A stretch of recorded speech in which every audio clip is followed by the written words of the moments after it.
Yasmin, welcome to my kitchen. How are you? I'm good. Thank you for having me. You're so welcome. So do you mind giving a really quick elevator pitch? Who you are and what you do? Okay. I'm Yasmin.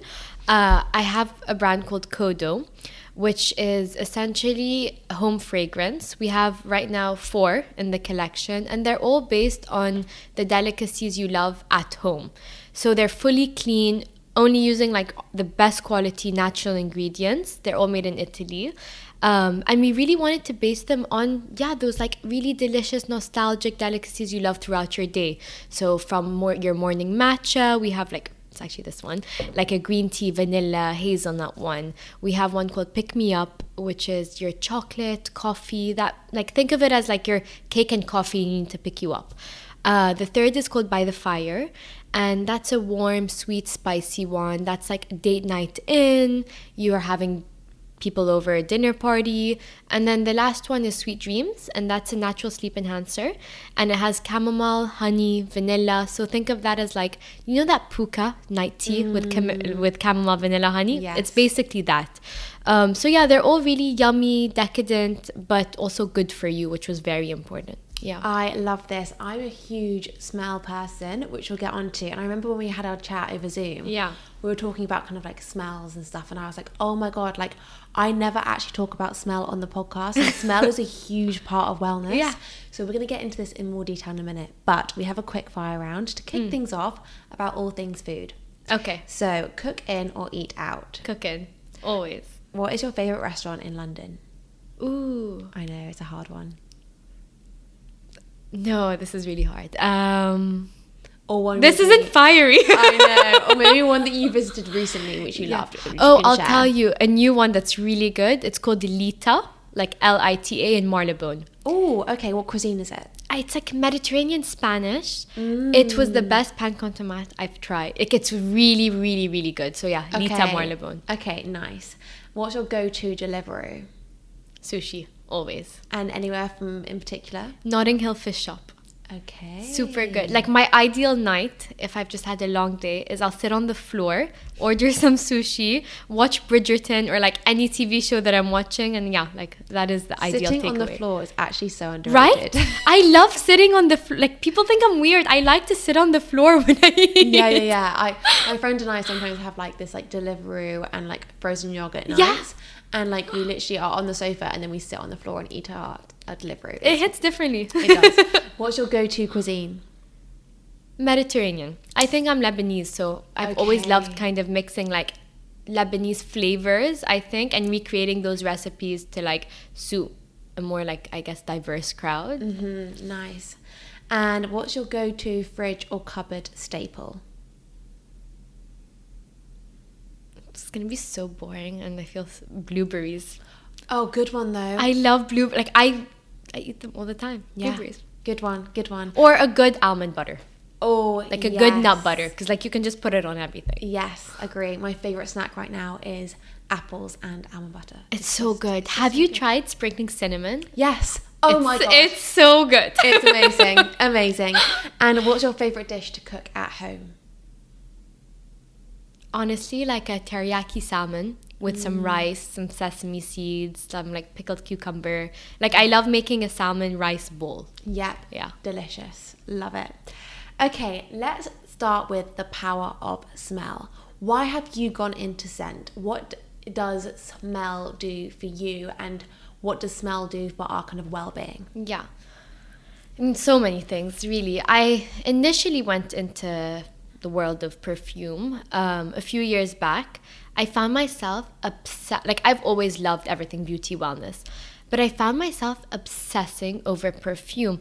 And I think like people ignore those signs. Like when you find yourself obsessing over something, it means like, oh, there's something here for me, right? And I'm actually reading this book now. I'll give it to you later. And it talks about finding your juice in life. And it's like, what's that one thing you wake up to and you're excited to do?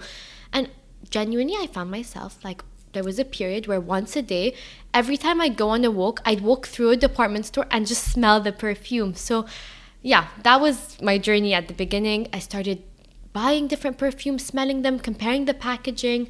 And then one day something happened in my life and I quit my job and I moved to Italy for a month. I went to Florence and I did this Airbnb class, basically this experience, and it was at a perfume school. I made my own perfume, and honestly, I've never felt like that day. I felt so happy. I was like, no, I need to do this. I applied on the spot. They had a perfume school. So that summer I went, I did perfume school. I really connected to the teacher. Now she's my producer. And she really got the whole vision. Like, I didn't even have to explain it much to her.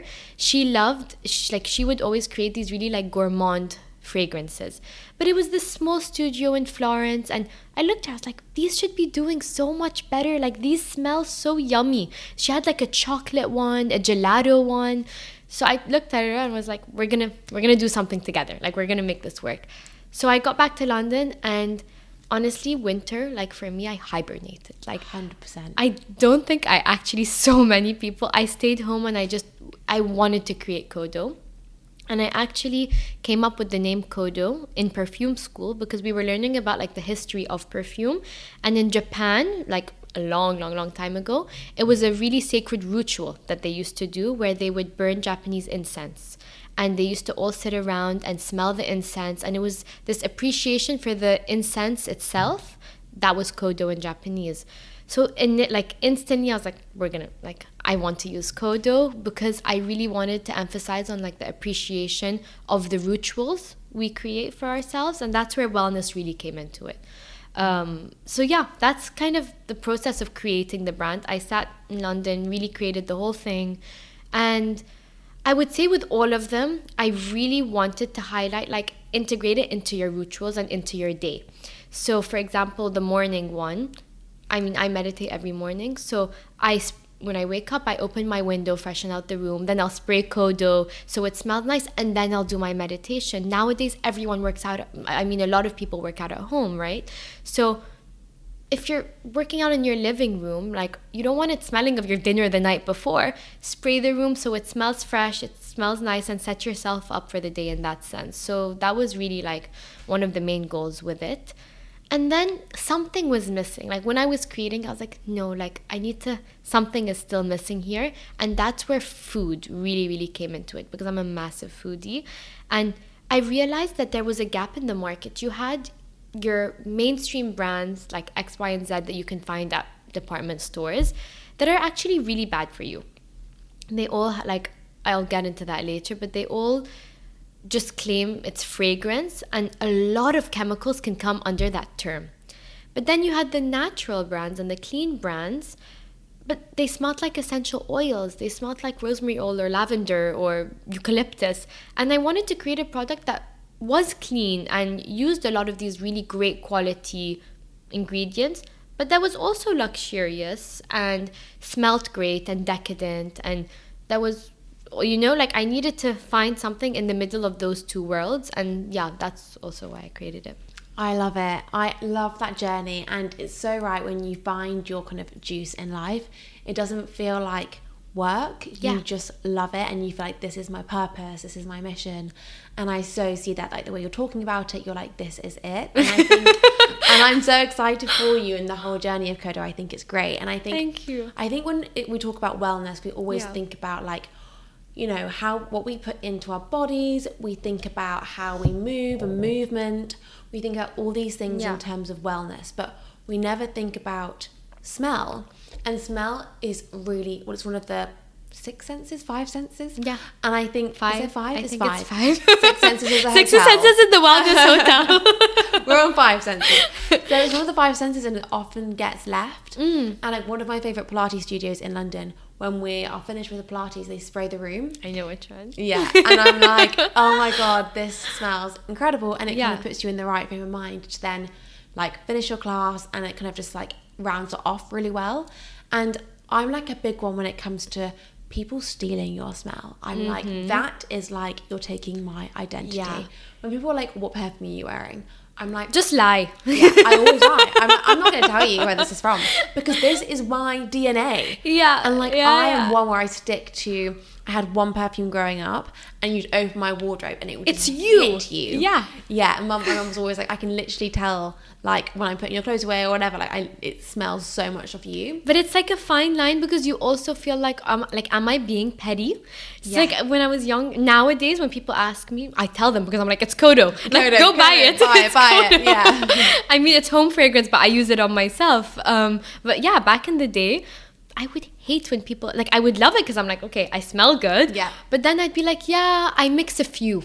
It's like the best answer. You don't want to sound like a dick. Yeah. It's a blend of many. It's a blend of many. And I'm like, yeah, just this vanilla and this. And yeah, it's a blend of many. But then you kind of like, am I being petty? Like, at the end of the day, if I smell good, like, why wouldn't I want someone else smelling good? The same thing, like, if someone asks you what you're wearing on your skin, I've always told them. Yeah. But why am I different with scent? But you're right. It's because it's so personal, and it does feel like your DNA. It feels like, also, like, you know, even like if you're in a relationship or with guys, like, they'll remember you for like that girl smelled good. Like there's something very personal about it. And it also like means hygiene, like it means cleanliness, it means you take care of yourself. Smell means so much, but also smells find you as well as you find them. So a smell won't stick to your skin unless it is right for you. Yeah, like, it's all about your pH as well. So like, you may say to your friend, oh yeah, I'm wearing X, but like, it might smell completely different on them, and it might not even stick to them. Yeah. And if you can't smell, you're like your karma. Yeah, sorry, Hans, it's not for you, clearly. But like, also, if you can't smell your own perfume, apparently that means it suits you. Ah, yeah. Okay, that's good. So someone's like, oh, you smell nice. You're like, really? Do I? Yeah. That's because if you can't smell it, it means that it sticks to your skin really well. I think we both smell really good then. Yeah. So I think we're good. We're good. We're good. But you know, even at home, it's a very nostalgic feeling. So like, that's personal scent. But for example, with home fragrance or like with KODO, I wanted to create smells that felt nostalgic. And I think that's something that people don't talk about enough as well, whether it's home or even whether it's commercial use and F&B concepts, for example. So let's say you're walking into your family home. There's a specific smell. You're like, this smells like home. Or there's a smell that reminds you of being on holiday somewhere. There's a smell that reminds you of like, oh my God, like that's the cake I grew up with. Like, oh, this smells like my grandma's chocolate cake or whatever it is. And I think that's not talked about enough, because that scent is not just the scent itself, it's that feeling of a story, of nostalgia, of a memory. And I think that's really, really, really like effective when it comes to telling a story or actually creating a feeling or ambiance somewhere, you know? Yeah, so true. And also like, I'm massive on the way my clothes smell in terms of like softness and stuff like that. And I think there's a real gap for really good smelling softeners that we use to wash our clothes with, because the ones that are powerful probably aren't clean, and the ones that are clean aren't powerful, and it's like you've got to make a compromise somewhere. And I'll create one for you. Yeah, please do. That's in the my line. hint. I'm like, okay, hint. I think it's needed, because you're not the first person that said that. Yeah, it's definitely needed. So let's talk about clean beauty and what that means, because I think we are all really aware of like the ingredients of things now. Yeah. I think when it comes to granolas, we're used to turning it over and reading the back of it. When it comes to, I don't know, your chocolate, you turn it around and see what's inside. Yeah. But I don't think we often think about that when it comes to perfume and fragrance. So why was clean beauty so important to you? And what ingredients are in some kind of fragrances that we should be aware of? Yeah. I think the clean beauty space has really evolved in the last few years, and I think there are some amazing leaders in that industry that have I think before there wasn't enough options, right? Especially with beauty. You had like the good brands that were like medical grade, let's say, that were like great on your skin. And then you had the natural brands, but their marketing wasn't that great, or you felt like they didn't do much for your skin. And I think in the last few years, especially the last 4 or 5 years, there have been a few great brands that have been able to bridge that gap, like, I guess, the Summer Fridays of the world. They've created really effective products, but using like really clean ingredients. And I think everyone now is moving towards that minimal approach. It's not 10 ingredients on your skin anymore, 10-step like routines. It's now like 3 to 4, or like one product that does 3 to 4 things. And I think fragrance is slowly catching up to that. So with home fragrance, like I said, you have a few of the market leaders, but they're not really paying any attention to the ingredients in their products or being clean, you know? And people think about what you're putting on your skin now as, I need this to be clean. What we're eating, I need this to be clean and no hidden sugars, etc. But in your home, that's where you're living and breathing. That's where your kids are growing up. That's where your pets are. And I think it seems crazy to me that we're so like anal about the things in our food, but then we'll be spraying a shit ton of toxic ingredients in our house and using like a really chemical like washing liquid or soap or fragrance, and it's like, no, like you're counteracting it right now. So that was like, I just didn't understand how there wasn't a great enough product on the market that wasn't doing that harm. So that was really like the main drive to create a product that did that. And then in terms of being clean and what that means, essentially a lot of the brands, like I said before, will call it fragrance, but they don't actually have to list every single ingredient that comes under the term fragrance, and that can be up to 5,000 chemicals that are hidden. Wow. So obviously it's not all 5,000, but really it includes any of those 5,000. And the main one that I think is like a big red flag are called phthalates. And phthalates can really disrupt many things, but especially hormones. So for men and for women. There's been studies to show that phthalates can actually affect sperm production in men. Wow. And then for women, it can be a massive endocrine disruptor. It can obviously worsen PMS symptoms and any hormone-related issues. And I had like a lot of hormonal issues like a few years ago, different imbalances. And obviously when I went to like your kind of classic GP style doctors, they all just said like, oh, go on the pill, go do this, go do that. But then I met one guy who was just like exceptional, and he's a functional doctor. And the first thing he told me before recommending any supplements was, do you use perfume? I said, yeah, like I love perfume. Yeah, I'm addicted. Like I literally like nearly drink perfume at this point. He's like, don't. He said, don't use perfume because actually they are massive endocrine disruptors. For me, just try for 3 weeks not using it. I swear to God, Georgia, 3 weeks I didn't use it. Like disastrous. Like I just didn't feel myself, but I felt better than ever. Wow. I felt my head was clearer. I was sleeping better. I also had perfume. Like I keep my perfumes in my room. You have to take them out your room. I was sleeping so much deeper. It's crazy. That is crazy. And why do they block or disrupt our hormones? Yeah. Is it because it's on our skin and it sinks into our... I mean, like, essentially, it's absorbed by your skin. The same way now you're trying not to use, like, a really chemical body cream because it's absorbed by your skin. Yeah. It's the exact same thing with fragrance, but it's even worse because it's not just on your skin. You're breathing it in. If I told you, like, okay, like, go live next to X factory, you'd be like, oh, okay, but maybe that's not very good. Like, I'm breathing in that shit, right? It's the same thing. Like, you don't want to be breathing in toxic chemicals, and they are quite toxic. Yes.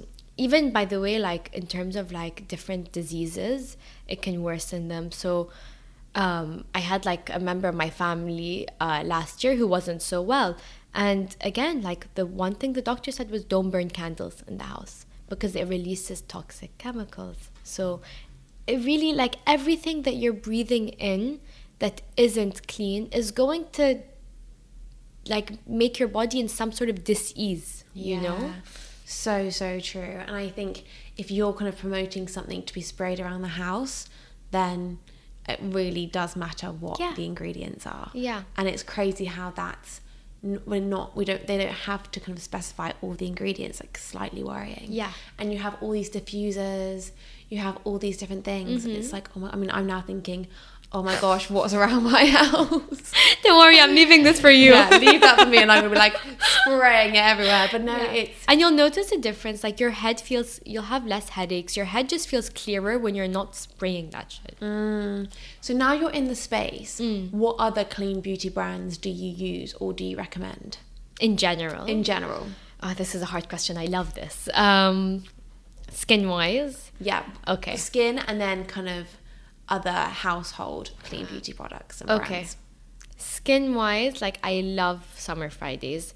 I know it's a very popular brand, so people can be skeptical, like, oh, is it just marketed right? No, like their jet lag mask is amazing. And I also really, really like their vitamin C serum. It's just quite gentle. The other brand that I think is new-ish, but I've recently discovered is You Beauty. They have this duo. It's a resurfacing compound with a super hydrator. It's so good. So amazing. Yeah, that I love. Okay. I love Augustina's Bader. Yeah. Bader, better. I don't know how to say it. It's pricey. But it's good. Yeah, it works. So in terms of skincare, like I would say those are the ones. I don't actually know if the last one is clean. So don't quote me on that. Yeah, we'll have to check. Yeah. But You Beauty I know is, and Summer Fridays is. And then in terms of general like household things, honestly, like I said, like the simpler the better. So Naturium, it's not household, but it's body care. Do like a really good body cream, oils, etc. In terms of household, I actually think sometimes you can just use like a natural ingredient without having to buy something. So, I mean, I'm not like soaps and stuff. I think Aesop does things great. But let's say like you're just cleaning a surface. Actually, apple cider vinegar is a really natural way to do so that kills the bacteria without using an actual like product. So I think sometimes those simple things and those little hacks can actually be enough. Yeah, no, that's really good advice. And so with KODO, how do you plan on kind of selling it and tempting people to start spraying fragrance in their home? Yeah. Because as we said, you know, smell is so important, but some people wouldn't think about it. And obviously skin fragrance or body fragrance people do, but home fragrance, sometimes you have diffusers and stuff like that. But how do you plan on kind of selling the home fragrance? So I think with a lot of brands nowadays, they say like you can start online and really ace the online game, and that's enough, right? You don't need to be like pushing the kind of department stores, etc. at the beginning. With fragrance, I do believe like right now our main focus is online. However, it's a bit trickier because people need to smell it in order to want to buy the product.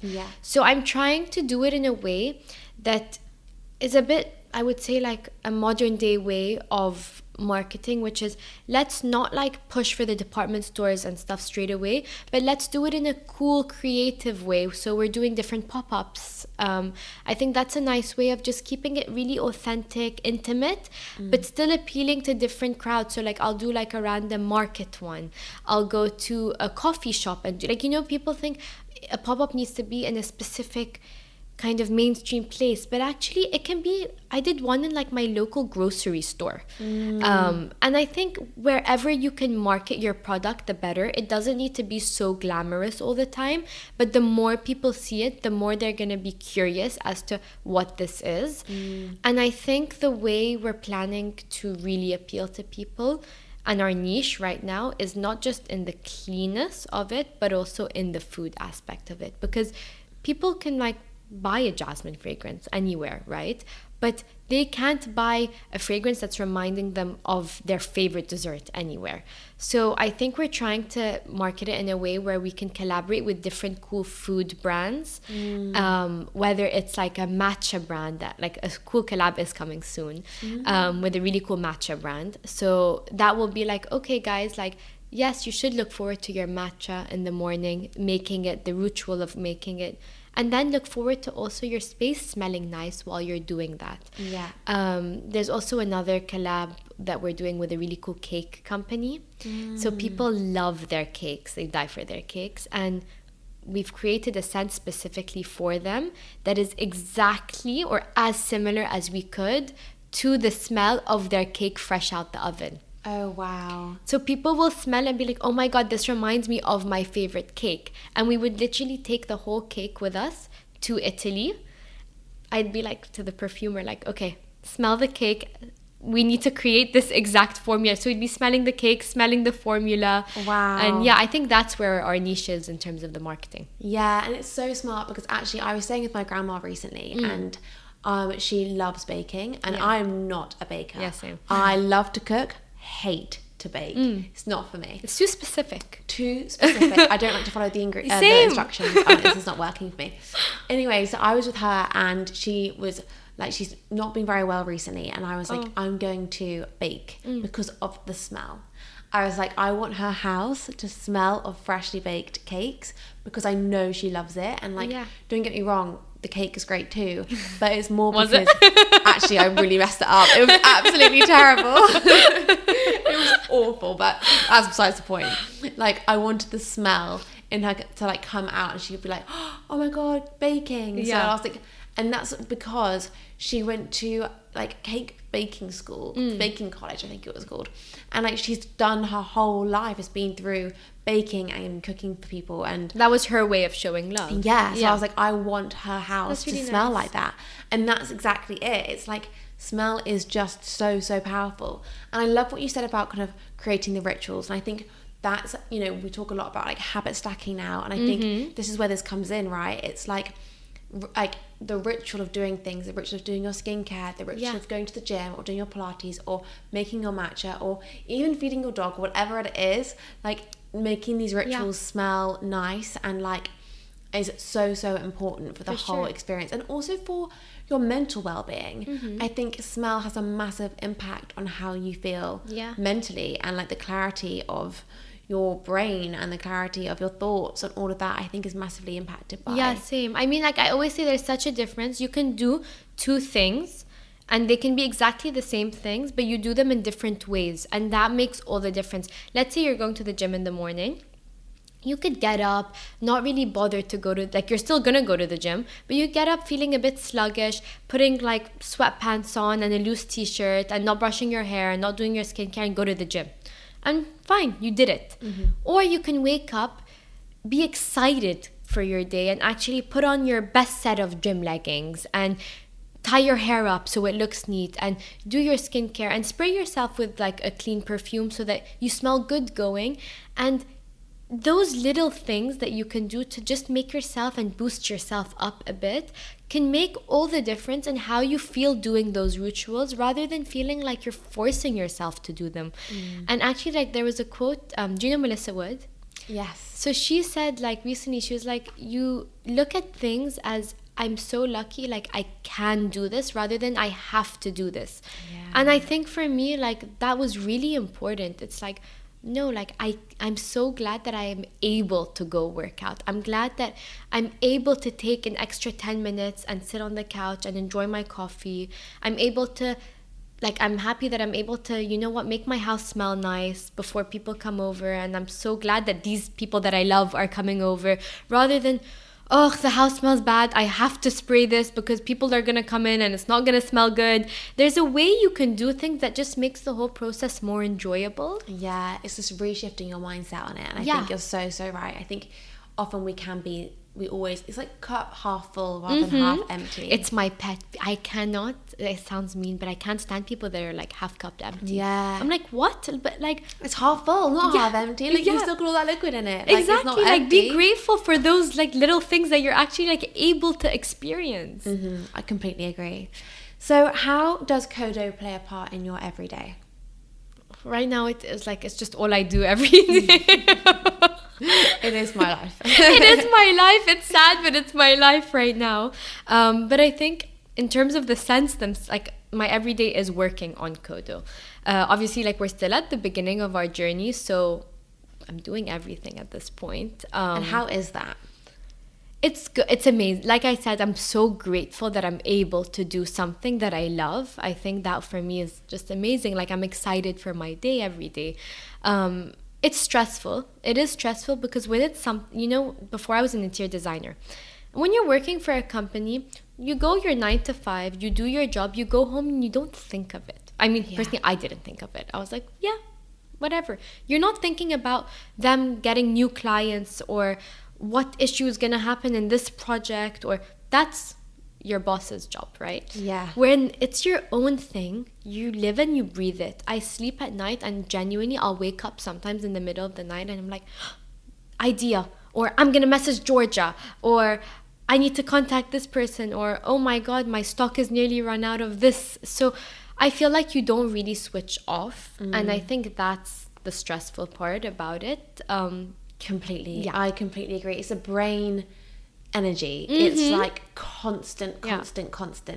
And it's exhausting, the brain part. It's like you're constantly thinking of new things. And like even when you worked for a company and you had your hour at lunch, you could switch off on that hour and just like go on your phone and chat to a friend or whatever.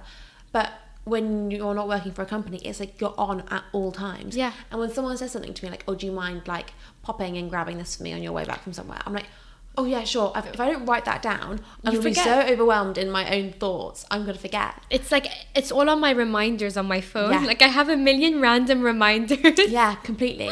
Because if I don't do it, if I don't write it down or put that in, I'm going to forget about it because my brain is constantly on something else. Yeah. So yeah, I'm so with you. And you're on this journey alone as a solo founder, apart from your producer in Italy. Yeah. How is doing it all alone? Like I said, there is the stressful side. However, I really truly believe that the good outweighs the bad by far.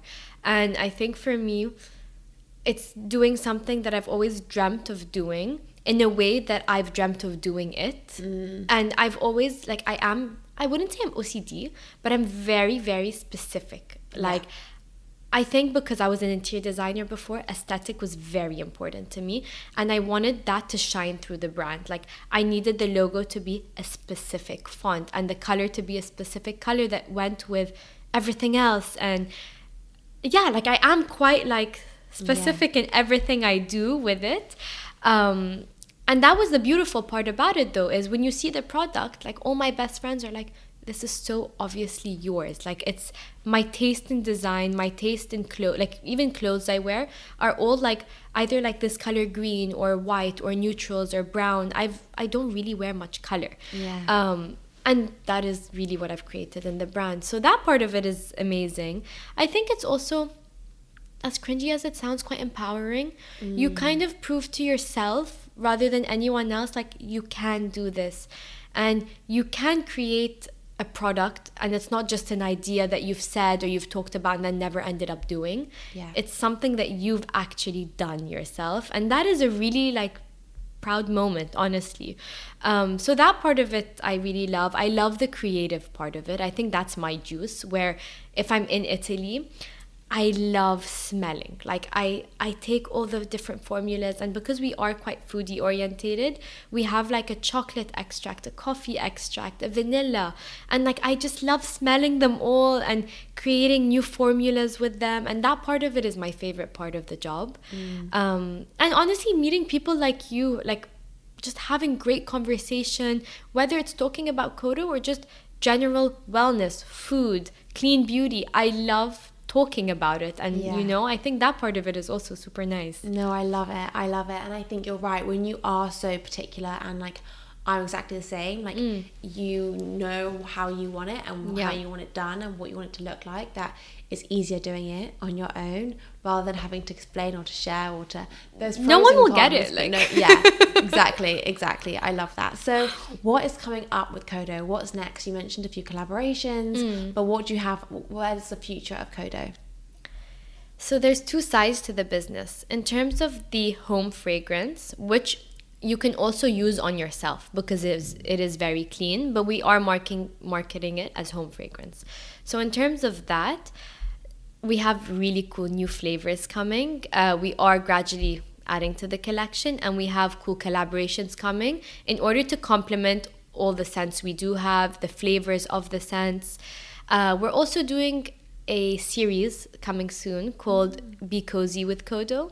And that's snippets of great conversations we're having with different people in the industry, different founders.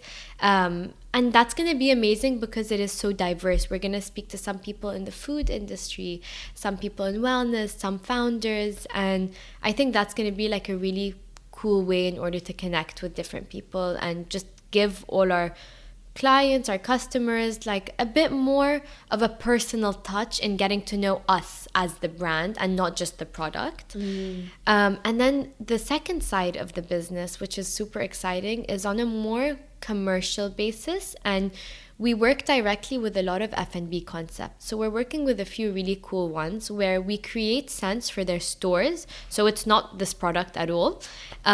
Essentially, they are all foodie orientated, but they're diffused throughout the stores. Amazing. So let's say you're walking past your favorite supermarket, right? A lot of the time, like even when you walk past Sainsbury's, you smell that bakery smell. Sainsbury's is not a bakery, but that is what they've diffused throughout their stores. That's like, oh my God, I can smell like the Sainsbury croissant or whatever it is. And we're working with a few niche F&B concepts right now to create scents for their stores. So let's say they're a coffee house and they want to be selling a bit more of their pastries. We would replicate the scent of a bakery to diffuse throughout their stores so that people are much more likely to buy a croissant with their coffee. Yeah. So you can actually manipulate the customer in a lot of ways. Yeah. I love that. But when I walk past different places, I'm always like, oh, I can smell this, or I can smell that. And like even like when you walk past like a lingerie store and you smell that kind of like sexy smell, you're like, oh my God, I really want to go in. Like it's enticing you in. Yeah. Like, no matter what store it is, it's great. I love smell, as you mentioned, is so powerful. You could never walk past a bakery, honestly, unless you're weird. You could never walk past a bakery and not go in. Like 100%. I agree. What's your favorite baked good? Croissant, like simple, just plain. A plain croissant, like it has to be like flaky, buttery, soft on the inside. Honestly, when we go to France, like sometimes we go to France in summer and they make these mini ones because all the local bakeries there, they make a mini version. And honestly, sometimes even that mini one dipped in some coffee, just like it's simple, it's amazing. Again, it's like an appreciation for those just simple little things that set you up in the morning. Yeah. I love it. I love it. Yasmin, thank you so much for coming. We have a last question, which we always end with, which is, what would your last meal be? So starter, main course, and dessert. Oh no, I hate this question. I know. If I'm dying anyway, my main is gonna be like a pizza. Okay. Because like I can't have any of these things without feeling shit after. So I would just do like basically a starter, main, and dessert of everything lactose. Yeah. That would be my last meal. That I can't eat. Exactly. I love it. Yasmin, thank you so much for coming Thank you for having me. I'm very excited about KODO. I can't wait to spray this in my house, in my flat. My dog's gonna hate it because she sneezes at everything, but I'm gonna love it, so that's what's important. But thank you so much for coming. Thank you.